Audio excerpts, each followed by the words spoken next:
السلام علیکم۔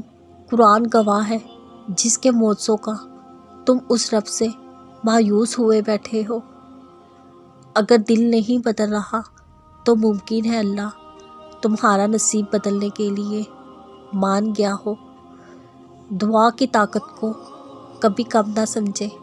تقدیر اور قسمت سے زیادہ طاقت دعا میں ہوتی ہے جو عرش تک کو ہلا سکتی ہے۔ دعا وہ طاقت رکھتی ہے جو آپ کے نصیب میں نہیں اسے بھی آپ کا کر سکتی ہے۔ اگر آپ کو لگے کوئی چیز تقدیر میں بھی نہیں لکھی تو پھر بھی دعا کرنی چاہیے، کیونکہ تقدیر کے سامنے ہم بے بس ہیں، تقدیر لکھنے والا نہیں۔ اور دعا تو تقدیر کو اس وقت بھی بدل سکتی ہے جو وہ فیصلہ کن مراحل میں داخل ہو چکی ہو۔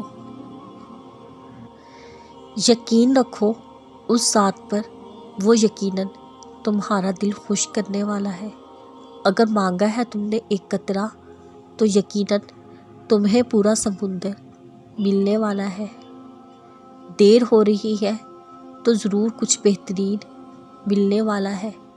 اگر کر رہے ہو صبر تو ضرور اس کا اجر ملنے والا ہے۔ ہو کر مایوس تم اگر پھر سے جینے میں آئے ہو تو ضرور تمہیں اس کا سہارا ملنے والا ہے۔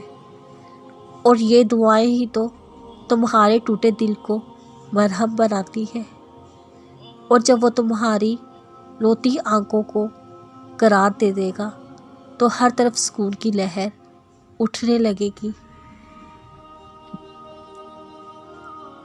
کیوں کرتے ہو پریشان خود کو؟ ہر مشکل کو حل کرنے والا اللہ ہے نا۔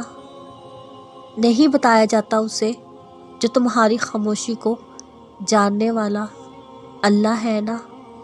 ہو درد سے الجھے ہوئے کتنا تم یقین رکھو اس درد کو سمجھنے والا اللہ ہے نا۔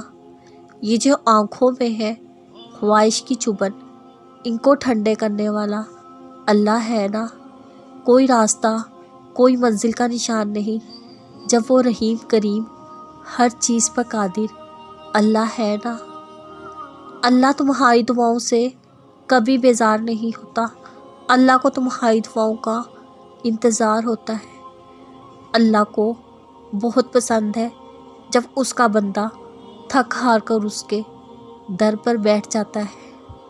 اللہ ان کے لیے کن فرماتا ہے جو اس سے آخر تک مانگتے ہیں۔